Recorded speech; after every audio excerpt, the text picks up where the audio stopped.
መጽሐፍ ቅዱስ የሃይማኖት መጽሐፍ የሚመስላቸው ሰዎች አሉ። በዘመናችን በዚህ ቋንቋ ይጻፍ ወይንም በዚህ ቋንቋ መተርጎም አለበት፣ ሲተረጎም እኛን ሃይማኖት መምሰል አለበት ነው እኮ ያው ነው ክርክር እንጂ መጽሐፍ ቅዱስ አልበቃም አይደል። ይህንን ሐሳብ የሚያነሱ የሚያራምዱ ሰዎች ዋናው ዓላማቸው የሚመስለኝ ባለቤትነትን መምታት የዛን መጽሐፍ ኃይል እንደመቀነስ ነው። የመጽሐፍ ቅዱስ ምዕራፍና ቁጥር የተጻፈው 12ኛውና 14ኛው መቶ ክፍለ ዘመን ላይ ነው።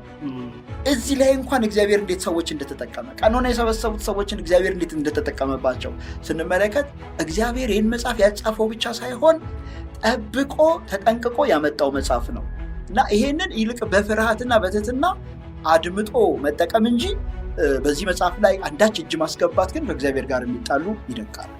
ሰዎች በየትኛውም ዘመን ድምጽ ቢሰሙ ትክክለኛ የእግዚአብሔርን ድምጽ እንኳን ቢሰሙ ያ ድምጽ ቫሊዴት የሚደረገው ያ ድምጽ ትክክለኝነትን የሚያገኘው በዚሁ በጸናው የእግዚአብሔር ቃል መሆኑን አጽንኦት የሚሰጥ